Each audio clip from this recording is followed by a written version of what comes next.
you, everybody. Welcome to the Columbus Free Press, March 8th, 2025, Free Press Salon. Today is International Women's Day, so happy International Women's Day. Yurii, from our buddy from Ukraine, mentioned that his recollection of where it started was from a Ukrainian woman. So I wanted to read something that he had mentioned, and it's just a very short paragraph. So let me get back to that real quick. But okay, he says, let us not forget the origins of holiday in this disturbing spring. When in hearts there is hope for peace, in the news there is fear of more terrible war, and men are brutally taken into bloody captivity to fight on the fronts of Russian aggression, and unfortunately a forced Ukrainian defensive war, the best alternative to which could have been successful mass nonviolent resistance to Russian aggression. The initiator was Teresa Malkiel, born in Podylia region of Ukraine. Although Teresa's colleague in the movement for the rights for working women, Kate O'Hare, was mercilessly imprisoned for her anti-war speech at the end of the First World War in 1917. The charges against her for attempting to persuade men to resist conscription under the Espionage Act were so absurd that the entire country rose up in condemnation of militaristic madness. Later, President Coolidge pardoned Kate. I thought that was an interesting way to start today. So yes, Suzanne, please. Oh, I just wanted to thank you and interject that Darrin is going to be our first speaker tonight. He's got to be somewhere at 8, so we'll start with. Okay, is Darrin on? Yes, I am. Sorry, okay. I'm someone else. I'm looking for different people right now. Okay, your alias is Ryan. Okay, gotcha. Yeah. Okay, yeah, thank you. So let's start. We're doing a focus on this new plant in town, or want to be plant in town. This guy Palmer Luckey is I don't know, a billionaire, and he wants to spend about $1 billion to build this crazy drone hypersonic kind of plant in Pickaway County. So Darrin, why don't you just break in, or yeah, go ahead, Darrin. Why don't you break in, and then we'll have Pat talk a little bit more. And Rick, I heard you were down at the protest. We've had one protest down there. I think we're going to have many protests. So, all right, Darrin, thank you. Sure. First of all, happy International Women's Day, everybody. Thanks for having me on here. What you call it? So just to kind of go over Anduril as a whole, who they are and everything. Long and short of it, they're a defense contractor. They're a new and up and coming one. They're kind of doing things a little bit differently. In terms of they're playing the defense game a little bit differently than your Boeings, your Lockheed Martins. And they're kind of setting up. They view it as a new style of warfare, basically, instead of having these massive, expensive jets and planes. They want to do cheap, ineffective drones to wage war instead. In doing so, so the cost of manufacturing is going to be a lot cheaper, and there's just going to be all kinds of just wasted material just scattered throughout battlefields. So that's kind of what they're doing here in Ohio. As you mentioned, they announced a plan to, I believe it's like a 5 million acre plot facility, and it's costing them $900 million to build it and everything. And it's literally just going to be used for making weapons. Going into Palmer Luckey a little bit, he actually got to start developing virtual reality headsets. The Oculus Rift was kind of the first commercially consumer viable headset. When did that? I want to say back in 2015 or so is when that started kind of gaining some traction. And then once they actually made a consumer model, he very, very quickly sold his company for, I believe, $2 billion to Facebook. So he's kind of been in the tech industry for a minute. I like calling them just the tech bros. I think that word gets tossed around a bunch. And he's always kind of had a right lean to him. He got let go from his own company after Facebook acquired him, basically for his political views. He made, I believe, a $10,000 donation to the Trump campaign in 2016, and people were like, "Hey," or he tries to defend it by saying that's not a very large amount of money for him, or his efforts don't really go to politics that much. But I think obviously, if you're a defense contractor at this point, that's definitely shifted to a degree. He's also he did an interview with Bloomberg as well not too long ago. And he basically, the artificial intelligence, the AI that they're using for their drones, he has already come out and said that it will kill innocent people. And he doesn't really think that he should be held responsible for that. He thinks that the general or whoever makes the call to use his artificial intelligence, that they should understand its capabilities more, and that they should be held responsible for it as well. So he has very little regard for human life in that regard. And I don't know. I don't think that's really what we want to be promoting here in Ohio. Trying to think. There were some ties with Peter Thiel as well. I'm a little bit fuzzier. I can't remember those off the top of my head at the moment. I believe one of the other founders had some funding through Peter Thiel. And I don't think I need to go super deep into why Peter Thiel is not a good person either. Yes, I do remember he was with Palantir as well. Correct. Trying to think. Just going over some of the things that you mentioned here. Zoning issues in Pickaway County. I looked at I tried to look at some of the commission reports that they had in Pickaway County. There was I believe it was November 26th, they had a commission meeting talking about like support for, I believe at the time they called it Project Thor. That was kind of the code name for Anduril during the time, and the commission basically said, yeah, we're in support of this. I believe they're applying for more Ohio funding. Fuzzy on the name, All Ohio Future Fund, I think it's called. And the location itself is going to be on northern Pickaway County, just south of Rickenbacker Air National Guard Base as well. Let's see. So there's also a lot of concern about the software that they're using for these drones.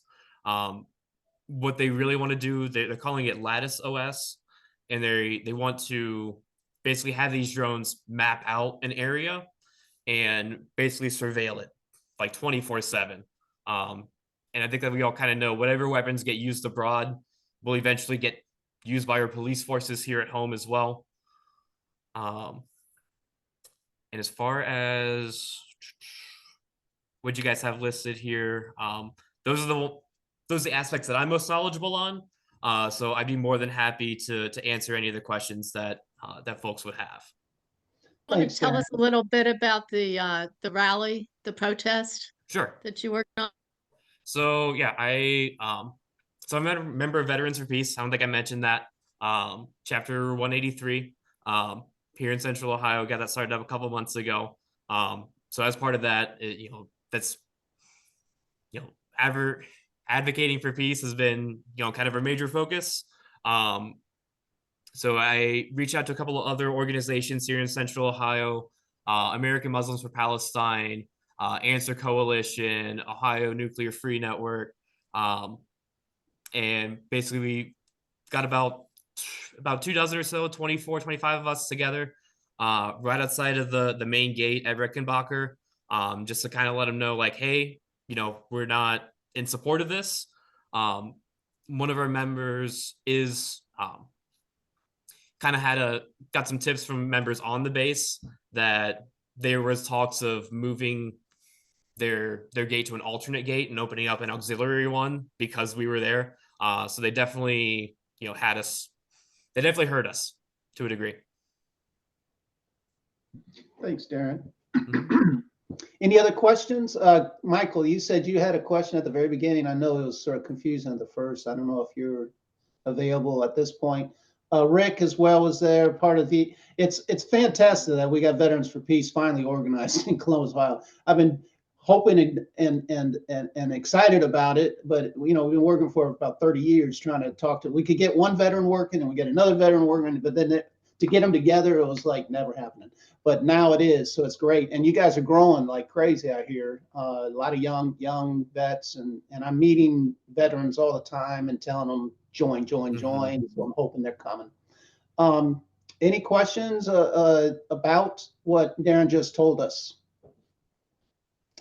If not, thank you, Darrin. Alrighty.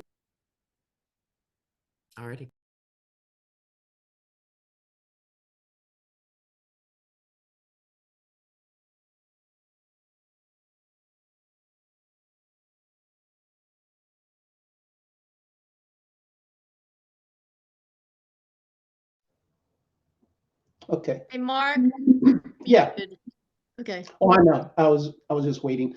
Yeah. So thank you, Darrin, for that quick overview. Rick and Sandy and Suzanne, Michael. I believe a few other folks on this call were also down at that first demonstration.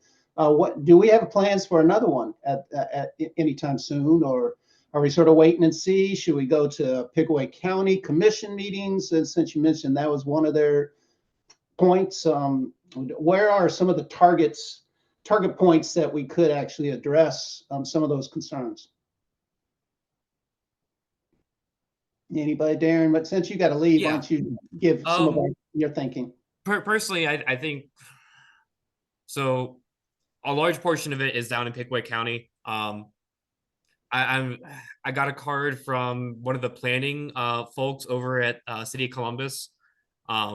So I'm gonna email him soon because he tangentially talked about Anduril at an area commission meeting this past Thursday in Clintonville.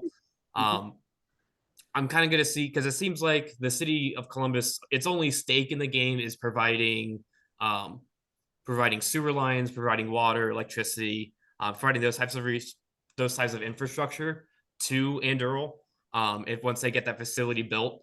So we have a limited amount of capacity to organize here in Columbus, in my opinion. And I think shifting efforts to Pickaway County would, provide a much better opportunity to prevent or at least delay its construction. What is the contract items? Like, what are they promising, Lucky? They promising them all free water for life, or I know he's promising 4,000 jobs at what, $50,000 each, or whatever it was, 80,000, whatever it was. It was when I first heard it, I was amazed the amount of money that he was promising these people, and whether it even happens. I mean, we've been giving a pig in the poke with Intel at this point. Why are we keep going with these promises from these rich people? I'll not cuss. Thanks, Darrin.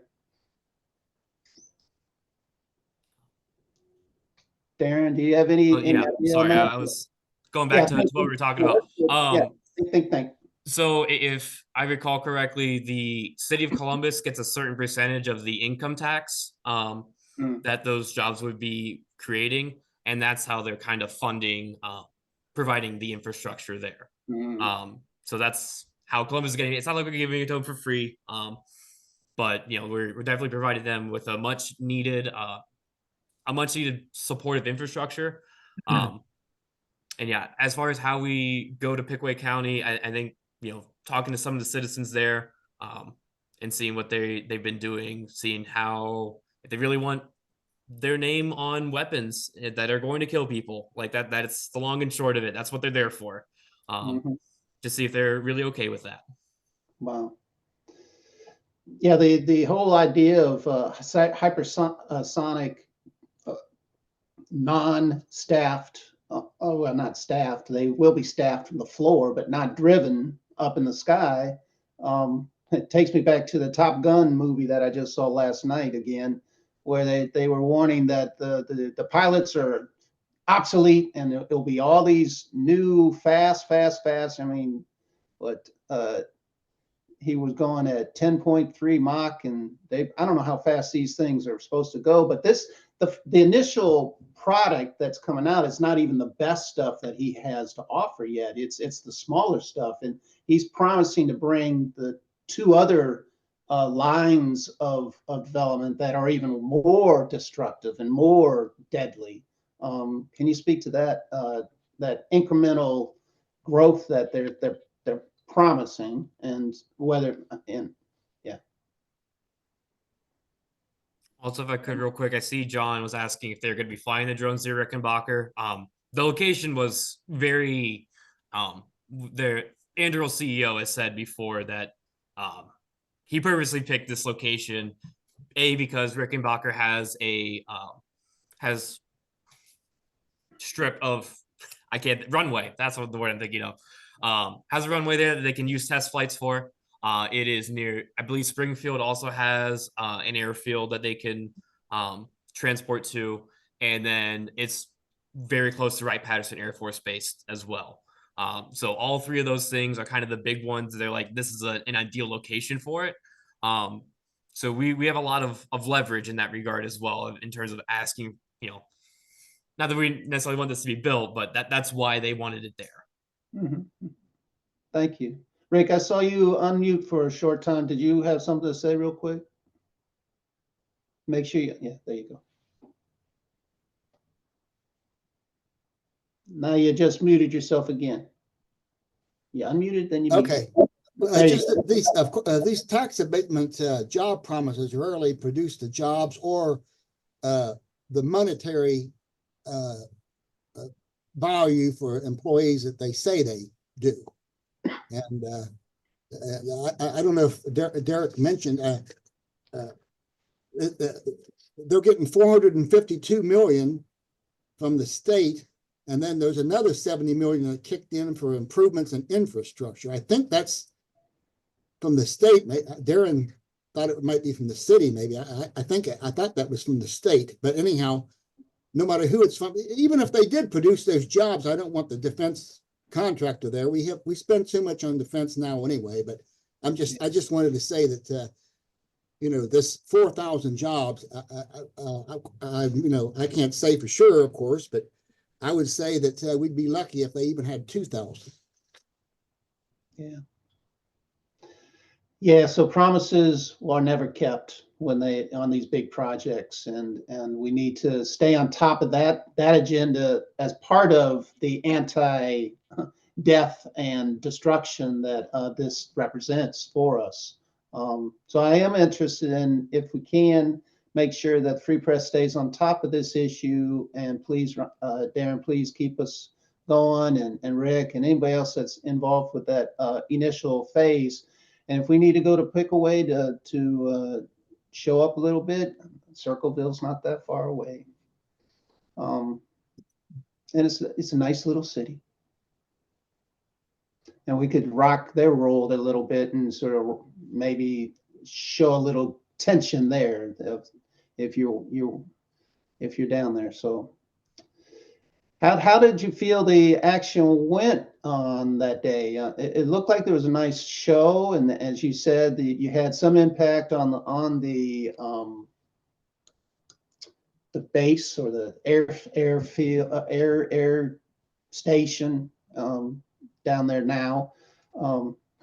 It's hard for me to. I know it as Lockbourne, so I'm in the Lockbourne age. I used to go down there, watch movies, and go to the PX and everything when our family would go see some great movies. I saw War and Peace down at Lockbourne. So it's sort of contrary to what is going on right now. So any last words, Darrin, that before you had to get off? I don't want to rush you off. Please stay as long as you can. But I got something to say, Mark. I think about 7:30. I got to hop off pretty quick. But yeah, I was really happy with the turnout that we had. I thought we made some really good connections. This is the next step forward is having these discussions about what do we do next, and again, we're still gonna need to build more relationships as well. There, I would really love to see like a code ping presence get started here in Columbus too. That would be kind of the next step of like an anti-war movement, in my opinion. And even have that go statewide. But yeah, And- ultimately, and- I was. and here, Hey, Dan, Tim Chavez wants to ask him something. can you hear me? Yep. Okay. Hey, Dan, it was, thanks for organizing that event. I was there. Mhm. And so was Susan Patzer and Patricia Morita. I rode down from Columbus with Patricia. And it was the first time that I'd ever been anywhere around the guts of Rickenbacker. And it is like a military base. It is a You know, military, and Mhm. is it a military base? National Guard, Ohio Air National Guard. Yeah. Yeah. I So flew- I mean, I flew on one of their Blackhawks. planes, C-17s, and they did refueling all the way down to South Carolina and came back. It was exciting. I mean, I've seen their operations. Yeah. yeah, it is set up. This business is not going there just because they happen to need to fill some space. Correct. In order to sell at retail. It's actually a plan to use the facility. And I was wondering, do you know of anything through the county commissioners or any of the planning of anything that's coming out that can be viewed? I mean, for the public. Not that I know of quite yet. The Pickaway County. Sorry, let me go through some of my notes here. There were some like executive sessions that I found that they had during their regular meetings. Here, actually, let me find it here. I have it in the document. Let me find the November 26th one where they actually filled out the. They basically sent a letter to, I believe it was not Jobs Ohio, the All Ohio Future Fund I mentioned before, saying that they were in support of it. I'll put it in the chat here.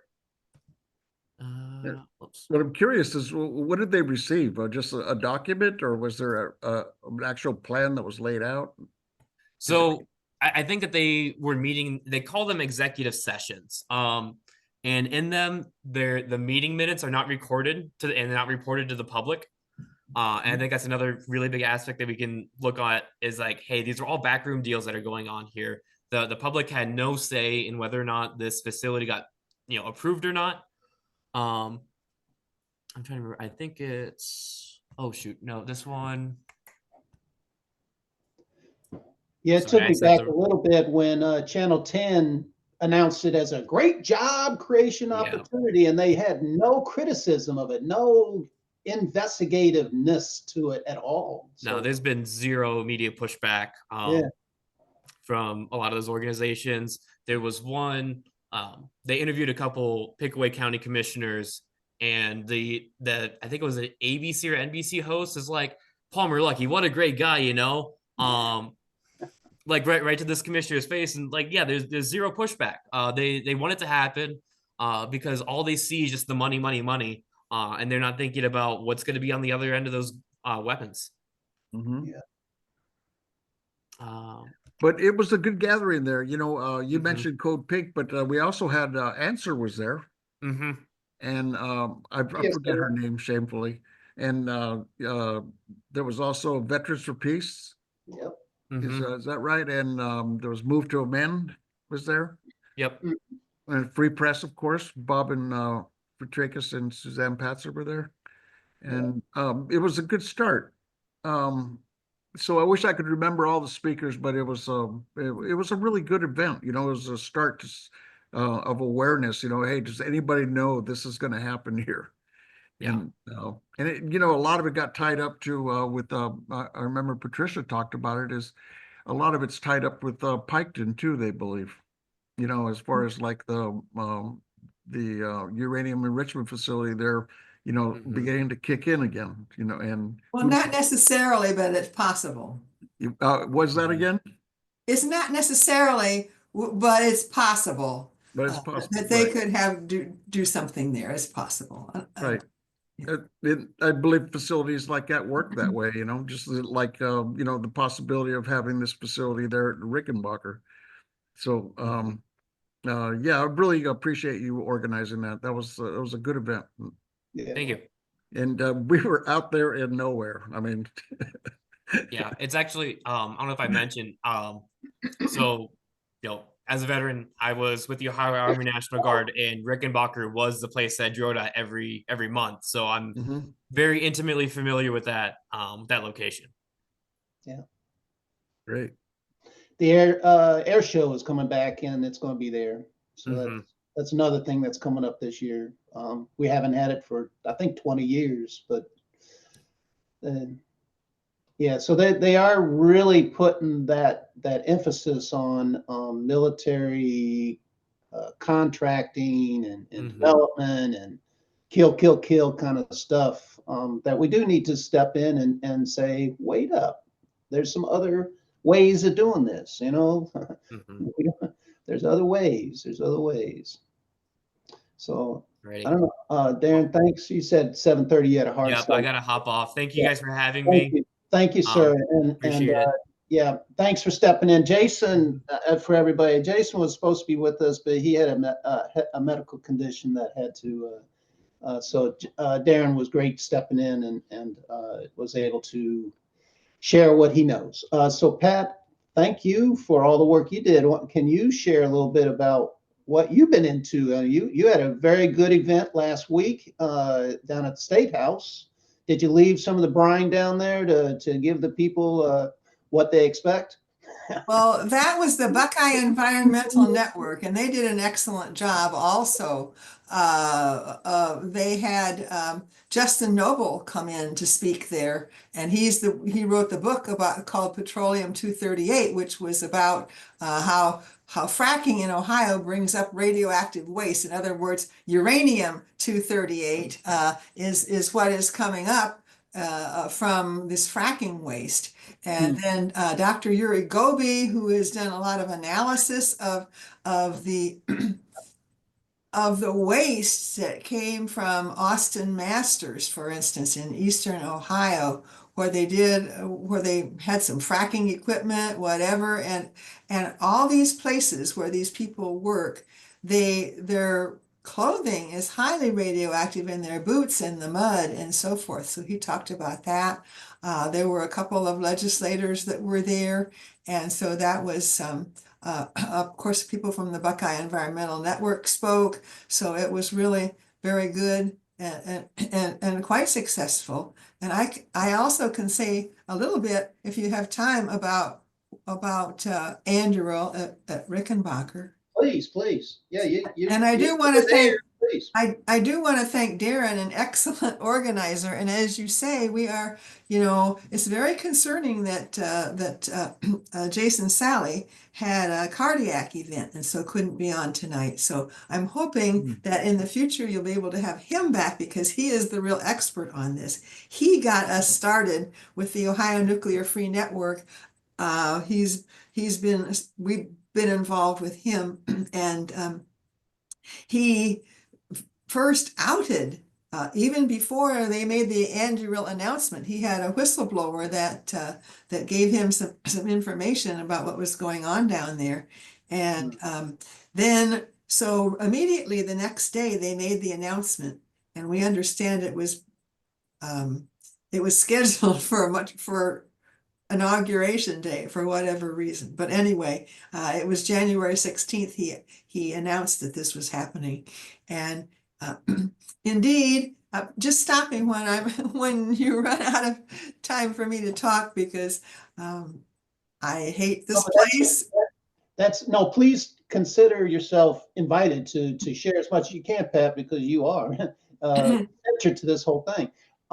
You've done a lot of research, a lot of organizing on it. It does show that when we can put public light, transparency on situations, it does change their plans, even if it's just making the announcement even earlier than they wanted to because they got exposed. And so we need to continue to try to organize this campaign to make it something that sort of may make them make some mistakes, and we can sort of build on those. So Jason had said that Anduril came to Pickaway County back in 2023, and they've been wooing and putting pressure and so forth on these people. And it's really hard for them to resist, but you know, I went down to one of the trustees' hearings where they okayed this, and local residents overwhelmingly, they were, again, I think only one person locally even spoke halfway in favor of it. They all just pleaded and were angry and so forth about this happening. And so the local people can no longer represent their elected officials really can no longer represent the people because there's so much pressure from powers that be. And that's a real threat to our democracy that we have to look at. It is. Felina is in the chat saying she was there as well. So I don't know if you met her there and know her, and I don't know if Felina wanted to say something. I don't know at this point. But Pat, thank you again for all that you do. I mean, you've been keeping us up on the Piketon thing for God knows how long, 30, 40 years. And keep doing that, please. At one time, Ohio was the host of four of the 17 nuclear weapon plant facilities in the nuclear weapon network, which included Oak Ridge and Hanford. But in Ohio, we had Portsmouth, Piketon, down in Piketon, and then Fernald over just north on the border of Butler and Hamilton County, and then up in Ashtabula, RMI, and then the Mound facility over in Miamisburg.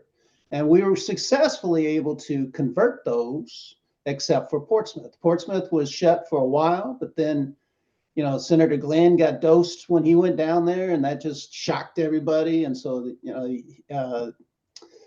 we were able to slow it down, but it has a radioactive capacity like none other. It is a walking zombie that keeps coming back at us, and it's had deleterious impact on the folks that live in that area, their water system, the aquifers, the whole deal. So, Pat, do you have any more on that, or do you want Felina? Yeah, I could, so this whole Anduril thing has been put under Jobs Ohio, first of all, under the Department of Development, and Jobs Ohio is under that. So what they do and the amount of money that they can be given from the state of Ohio can be kept really secret. So there's a whole other thing, in addition to all what they've already been given so far. Yeah. And someone asked about test flights. Well, we don't know for sure, but yes, that could be just awful. And besides the airport there, Rickenbacker has an excellent connection with railroads. So they'll be bringing in and out, a whole bunch of things. The water that's going to be used, we don't, where it's going to come from is another issue. Because there's, in some cases, there's just not enough water for even people to have wells and sewers and so forth. So I guess the answer is maybe Columbus will be, I haven't heard, apparently Darrin thinks that Columbus is going to be providing that. So again, it's a stress on our water supply. And their use of energy, of course, that can drive up our electric bills. Including the smog and asthma that could happen, and the change of the culture from that farm community down there to industrial. That's that way of life is just going to be passed, and more greenhouse gases for jobs that we pay for too. It's not just a new business coming in, because we will be paying those people for those jobs. Yeah. Well, thanks, Pat, for what you do and continue to do. And Rick, I think we're going to try to get you in real soon. But again, Pat, your work is such good work that please keep doing it. Well, please. thank you. Thank you.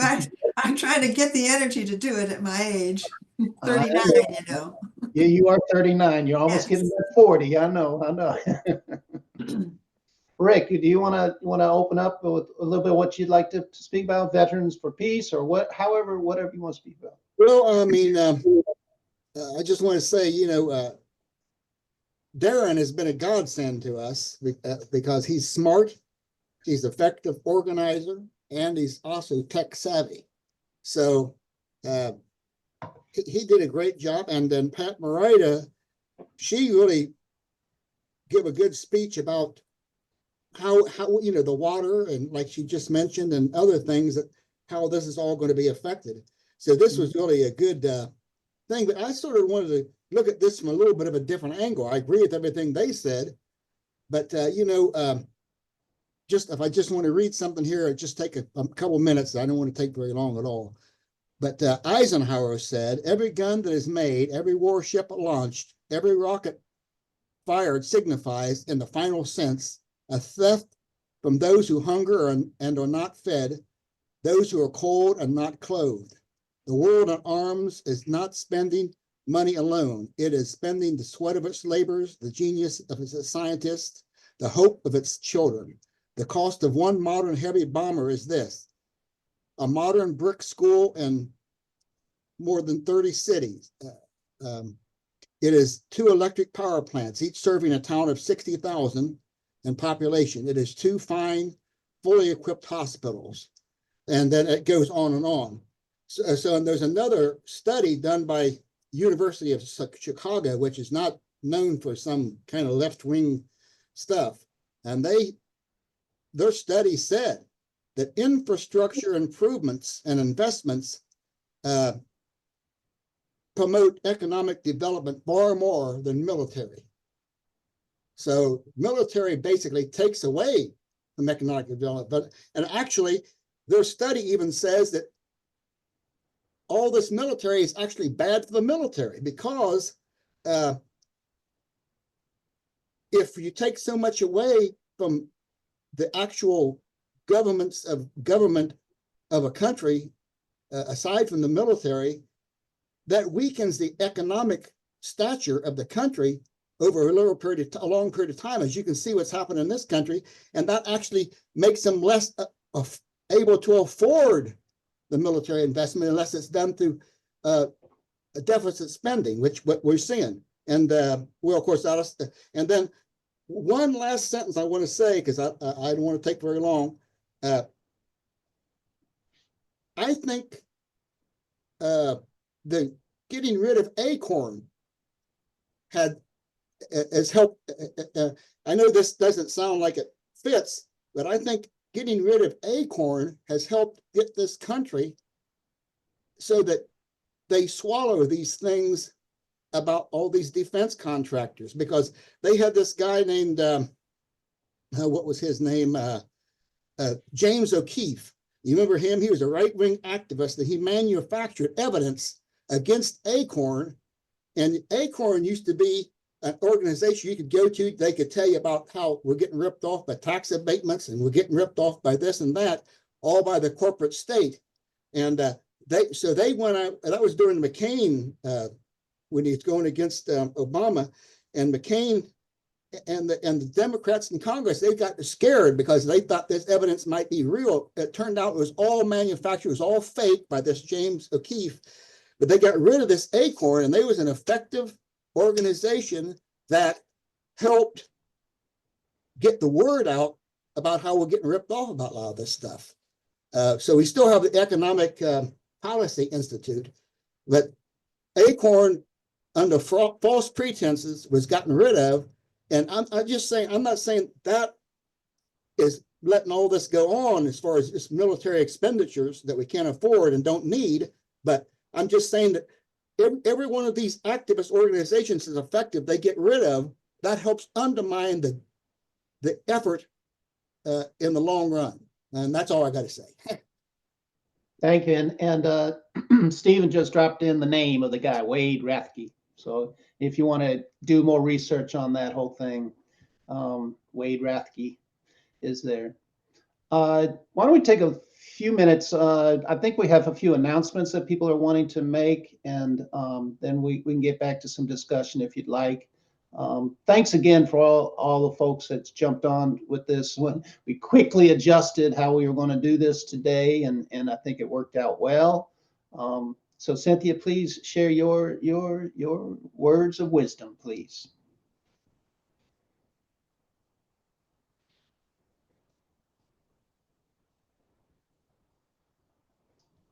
Got to push that little button. There you go. Okay, let me see this. I'm unsure if you can see me or not because the host has me muted. You can see me. Well, good evening, everyone. My name is Cynthia Brown. Okay, this is the update on where we're at with our ballot initiative. We finally got approved after fighting Dave Yost for like over 2.5 years. So Dave Yost approved our ballot language without a title. In the state of Ohio, in the revised code, you cannot circulate a petition without a title. So once again, we're back in federal court challenging Dave Yost. Once again, he's violating our right to petition, our First Amendment rights. So with that being said, on January 30th, Judge Graham, a federal judge, he granted our lawyers our brief to include wrongful conviction. Wrongful conviction in the state of Ohio, we're ranked number 3, Cleveland, Ohio, of Black men being wrongfully convicted. We have Derek Jameson, who did 20 years in prison for a crime he didn't commit. The prosecutors lied. They held evidence. They had witness framed him that he was the individual who killed the people. So there's many, many horror stories like that throughout Ohio as well as throughout America.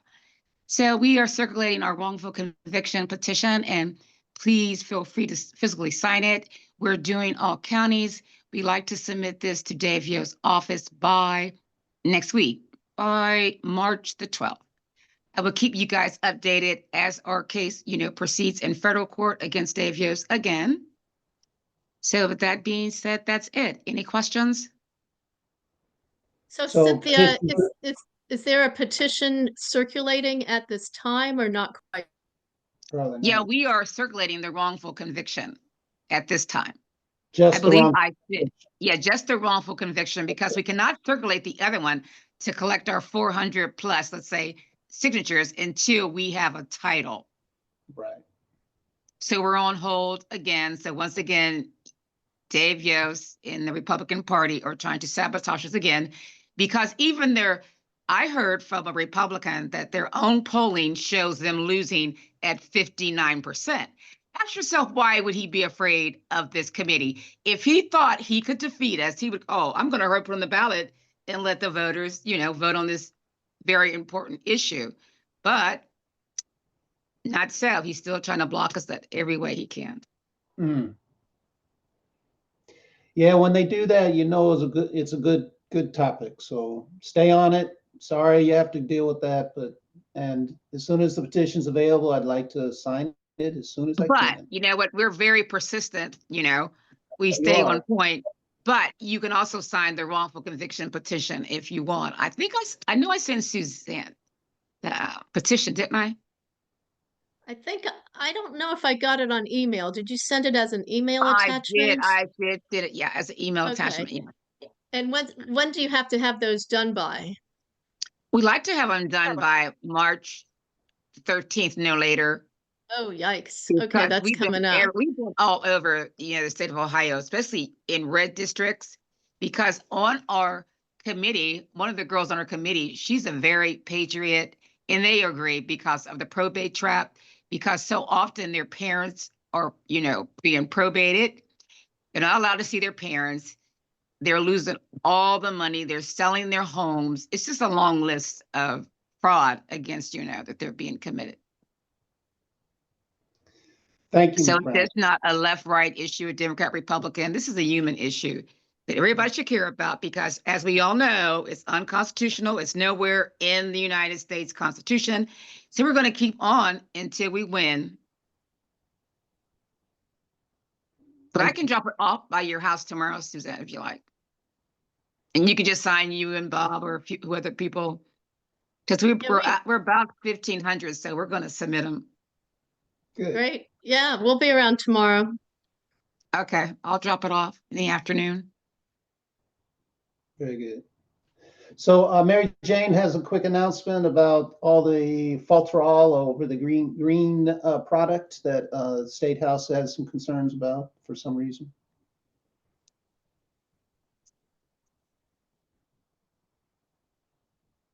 You there, Mary Jane? Mary Jane. While I'm waiting for her to click in, Travis mentioned Senate Bill 1, but there's Senate Bill 87, Senate Bill 53. There's a lot of really bad legislation coming forward. Senate Bill 1 is the anti-free speech, basically. Does Travis, you want to speak to that at all? There's a hearing in the committee on Tuesday, but if you're going to testify, you have to have your testimony in by Monday, 9 o'clock in the morning. So Travis, do you want to speak to that? Yeah, I can just real quick. Thank you. Yeah, that link I sent has a lot more info on it. But basically, yes, this is a GOP priority bill.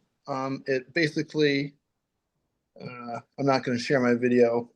I'm out in LA. I missed everybody very much. Hope everyone's staying warm, staying well.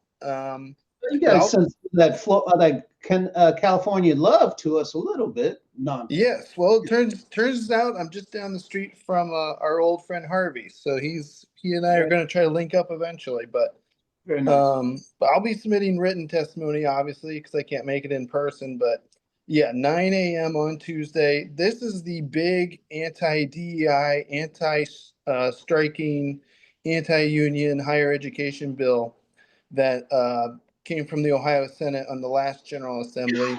Now, last time, this actually got killed in the House because there were not enough Republicans actually thought it was worthwhile. So the goal right now is that the Senate has already passed it.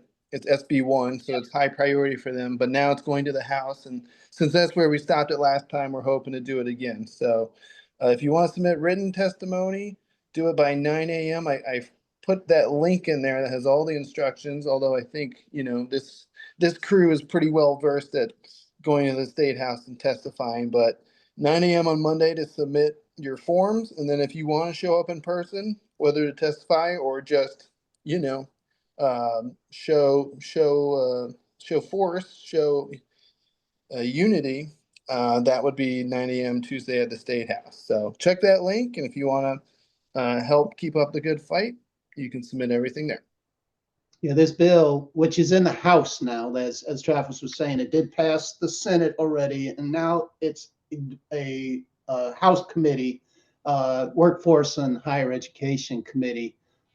Senator Serino is really he's very pompous. He's very secure in himself. So it's got some motion to it, but hopefully they had an organized rally at Ohio State last week. Had over 1,000 folks come out at the Thompson Library, and it's probably one of the largest demonstrations I'd seen in a long time on campus. And it's good to see that there's that energy there. The Ohio Student Association, other folks are really coming out strong on it. So yeah, please do what you can. If you can't make it down to the State House, at least call somebody down there and make some noise. Make some noise. Mary Jane, you on yet? Sure. Can you hear me now? Thank you. Yes. Okay. I have to say, those Republicans are just real busy, aren't they? They sure are. I mean, really? I mean, between what we're talking about here, the one with Dave Yost and another one here, I get the right name there, and the one we're talking about here with the nuclear and all that. The Republicans are just really busy little cranking it out kind of guys there. Yeah. So, and I'm affected by that. Cannabis is affected by that. Pardon me? They're earning their money.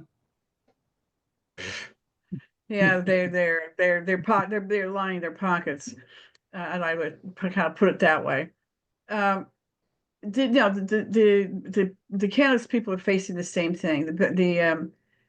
Remember, look back in time to November 2023 when issue 1 passed with 57% of the vote. It's like 2 million some people voted for it.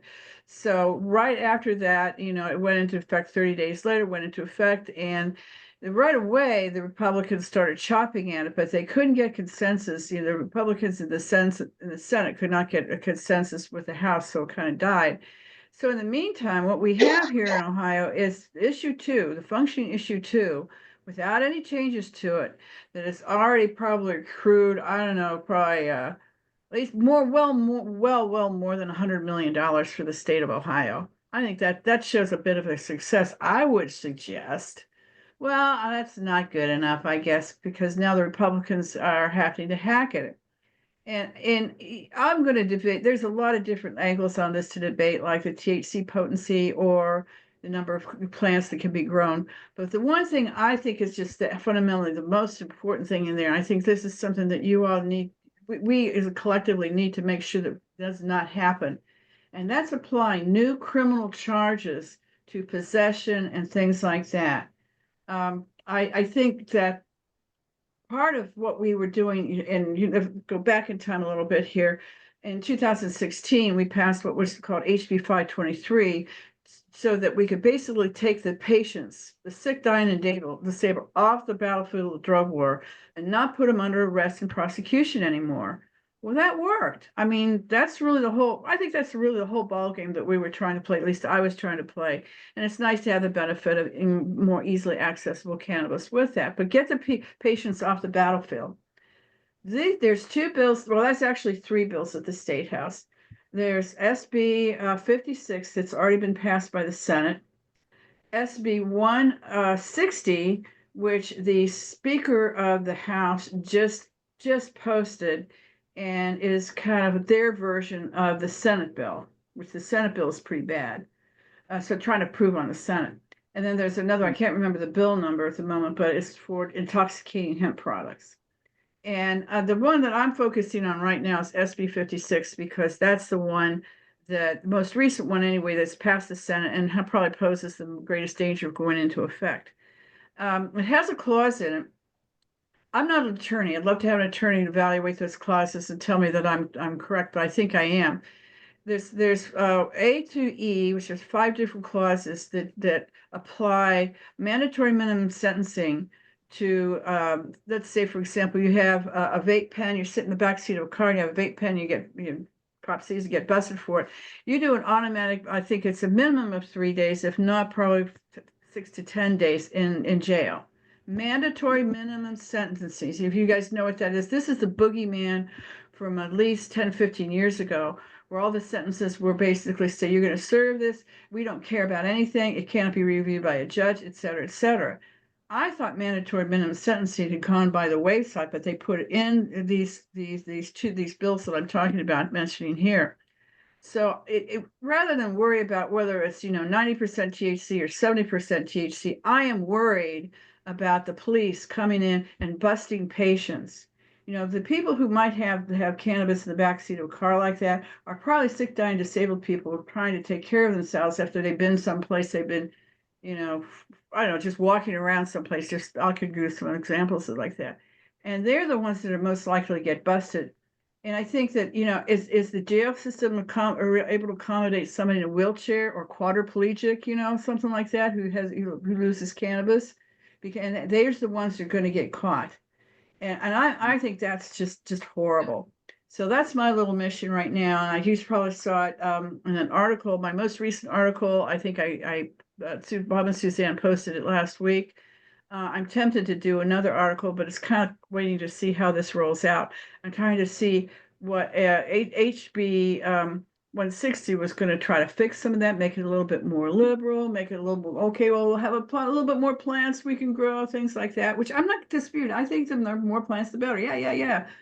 But I can't have patients going to jail. And that has the same exact clause in it, just like it was copy pasted from SB 56 into HB 160. I'm hoping all this makes sense to you. But the bottom line is, no mandatory minimum sentencing for how anybody uses cannabis in Ohio. Am I making sense? Yeah, hi there. Yes, my birth name is Mary Jane. Yeah, my daddy named me Mary Jane when I was born. It's on my birth certificate. Rick asked that one. That was a side joke. No, just so you know, no, I'm authentic. I'm completely authentic. Yeah, It's my name. So I've always been Mary Jane. very good, very good. Lynn, thank you, Mary Jane. Thank you so much. And Well, the work I that you know. do. I hope everybody got that. If you're concerned like this that I am, you don't do. I would check with the State House, see if there's some hearings. I will let you guys know. Maybe okay. It means another article, doesn't it, Suzanne? But I just want to point that out. And if anybody wants to get more information on it, just be free to contact me. Again, I'm Mary Jane Borden on Facebook. That's my name, and I could put my email address in the chat. Okay, thank you. Yeah, John's mentioning no smoking in public, no concerts, no anything like that. So yeah. Yeah, no, it's worse than that. It's worse than that. It's going to jail. Right. It's incarceration. Yeah. The Republicans are in love with incarceration as a solution to society. We've known that for 3 or 4 decades. Yeah, it's bringing criminalization back. We thought we'd all walked through that door already. As a fix to issue 1, issue 2, I mean, issue 2, which had no mention whatsoever of incarceration. Mm-hmm. Lynn, you mentioned Simply Living has a bowling outing. Do you want to talk about that a little bit? Are you available? They're doing it at Sequoia Lanes. I forget exactly when. Where is that? I think Lynn has dropped off. March 23rd and May 4th. They're going to do. Yeah, so they're going to do a family bowling gathering at Sequoia Lanes on March 16th, and films at Studio 35, March 23rd and May 4th. I'm sure just look for Simply Living announcements and they'll keep you up to date.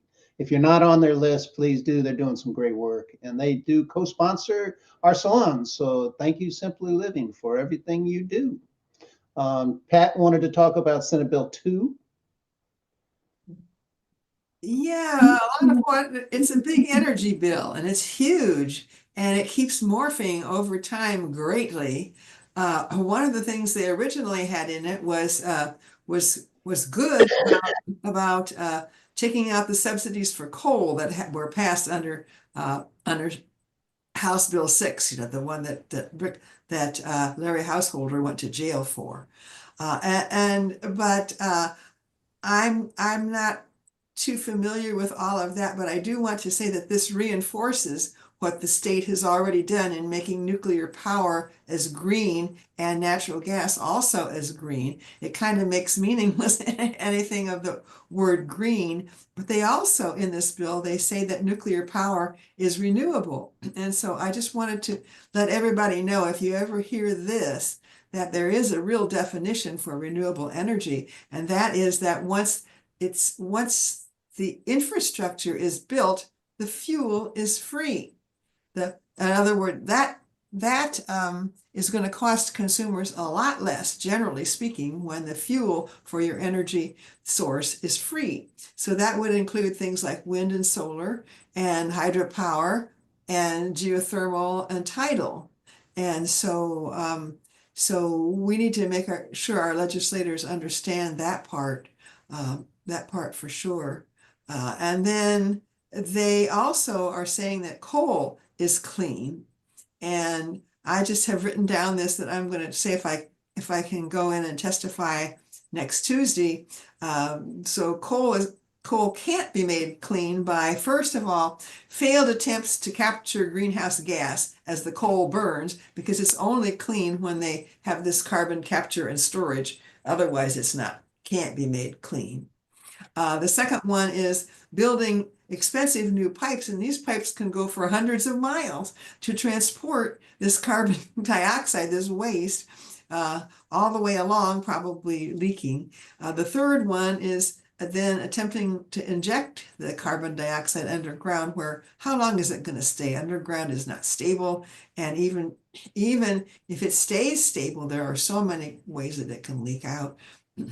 Or we're going to frack it anyway, so it doesn't matter where they put it. We're going to frack it, so it doesn't matter.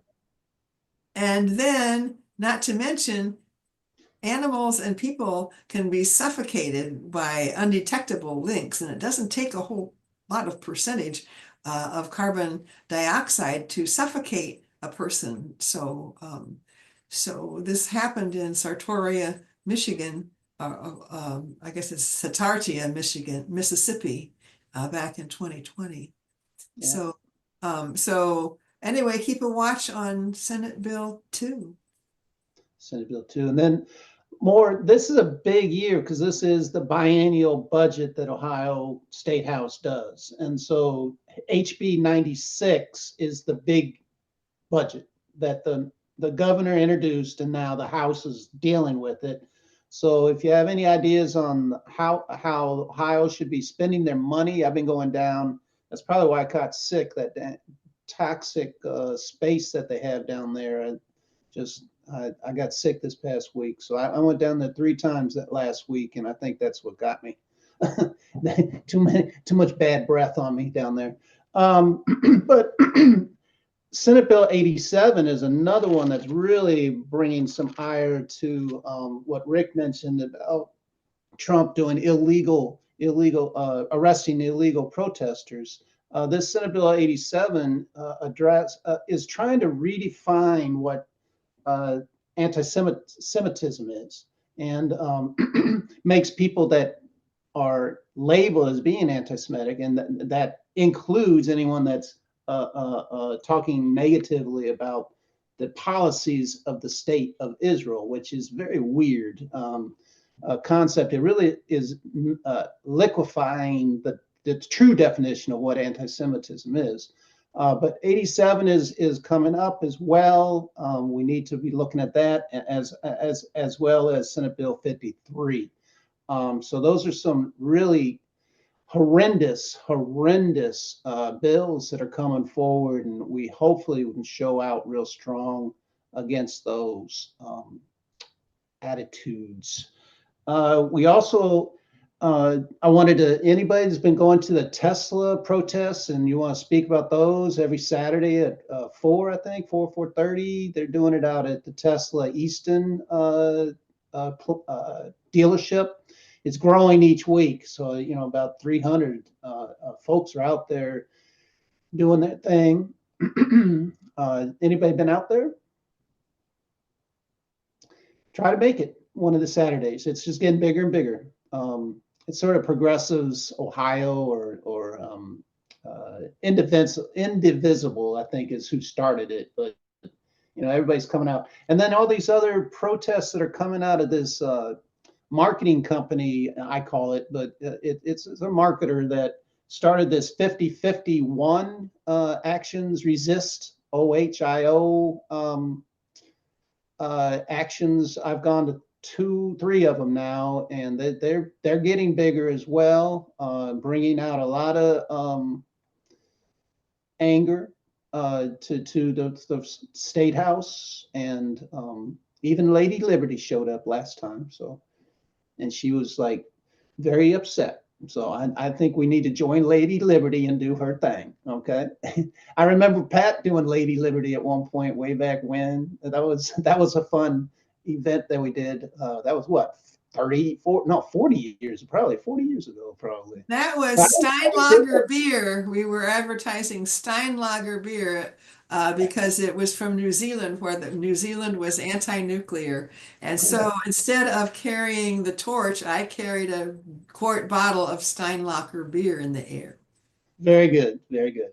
I can't even do it. Steinlager, is it even available anymore? I haven't seen that in a while. So, anyways, but that was a fun action, and some more creative activity that we old heads can start bringing to these actions. Because I met a guy 80 years old. It was his first protest he'd ever been to in his life. I was like, sorry for you. I was sorry for you, but thanks for coming out today. but yeah, so they're bringing people out, really bringing people out. When he wanted to speak, do you want to talk about that on the official Holocaust website? Do you want to speak about what you just posted? If you can get on. But so that's that. And then some other updates. Syria is back in the news. Over 1,000 civilians were killed in the last 2 days with rampaging militias that are going on. And we need to keep them in front of our eyes because there's some really serious problems going on in Syria. If we thought it was over just because Assad was done, no, it's not. So that, and then the Gaza ceasefire is under threat always, and his violations are going on repeatedly. Israel has been holding off humanitarian aid for at least 6-7 days now, and threatening to do some things. And then they've even extended, during the ceasefire, they've extended military operations into West Bank, which had nothing to do with October 7th. So really, you got to listen with a grain of salt when they say, well, this is all because of October 7th. October 7th. No, this occupation, this colonial relationship that they've had with the Palestinian nation is been going on for many, many, many years. So please stay on top of that. And then one thing I thought was very interesting, including it's an anti-nuclear push. Qatar just asked the IAEA, the International Atomic Energy Agency, to take over monitoring Israel's nuclear facilities, and actually have called for them to disarm their nuclear weapons. So we'll see how far that gets pushed, but that just happened. So there's some things that we can write about as journalists. There's a lot going on, so I'm hoping that we can be good journalists and get in there and get our elbows dirty and start learning a little bit more about each issue and finding people that know more and interviewing them and getting them to write things for us, because we do need to continue to be speaking truth to power. That's our mantra, and we want to do it. So Suzanne, do you want to give us a closeout? It's 8:15 right now, and Bob, it's always good to see you, and then the other Bob Ream, it's always good to see you, and you look so much younger now, man. You look so much younger. We got Joe Motil that might have a thing to say here. Yeah, I saw him jump on, so yeah, Joe. And I got to talk to you about whether you got your money from the city yet or something. That's a whole other conversation. We haven't yet. Are you able to talk, Joe? Well, good. So go ahead, Suzanne, and Joe, you're always welcome to say anything you want to, because you are Mayor Motul in my book. I do want to announce that next month's salon will be in person. We don't have a location, a venue nailed down yet, but it will be again a celebration of the WGRN Radio's Earth Day birthday. Hello? Steven's talking. Did you say something, Steve? Sorry. That's all right. I have it at Tim's house. Hmm? Have it at Tim's house. Oh, It's wait, gonna he's be not here. It'll be a Tim's house. No. Your No, house. It'll be April 12th. So just stay tuned to look for some information about that. And I guess I can stop the recording now. It's like 8:14. So I'm going to go ahead and stop that. And if we want to wrap it up, then we can wrap it up. I guess I'm back on now. Oh, okay. Go ahead, Joe, and then I'll turn it off. Okay. No, I put in the chat in case anyone was wondering. I'm sure you've all read or heard about Columbus Recreation and Parks Director banning nude models at the Culture Arts Center. So I did hear they're working on a protest at the Culture Arts Center, a march outside, And I don't know when it's going to happen or anything like that, but just kind of keep your eyes and ears open in terms of what's going on with that, because they want to keep up the pressure with the director, or she's just going to keep lying to people and saying, this, that, and the other. It's really a matter of, what happens after this. Is she going to start marching around in the rec centers and looking at what kids are making with clay and stuff, and who knows where else this could go? And that's the really one of the really big concerns of the art community. There's several of them, and if you check my Facebook page, a woman wrote an excellent letter to the editor, an opinion piece actually, about a week ago, and it really explains it very well in terms of the concerns of the art community and just in general, the city. I mean, all of us and our rights and things like that, and especially when you consider what's going on right now at the federal level and at the state level. So just kind of keep your eyes and ears open with that. We need to keep the pressure on the director. Yeah, she actually, there's some internal conversations that I'm not fully able to say yet about, but there is some pushback within the department. And so hopefully, that protest will get organized and we can support that internal resistance as well. And I guess just a couple other things. Just I've been kind of involved with a human trafficking facility on Sullivan Avenue that's run by a woman who is best friends of David Yost's daughter, who she works with the catch court. And the woman that runs the facility, Sanctuary Night, she also is one of the board members of the One Recovery Region 1 money. That's the opioid money that was millions of dollars that was given out to each state. And the people in the Hilltop and Franklinton area are really upset about the mismanagement of the facility and the things that take place there. And they've been raising a whole lot of hell about trying to get the place shut down. So they finally got Zach Klein's attention, and they've got the facility has an attorney. They said they would start doing some things that the neighbors have been asking for months, if not years.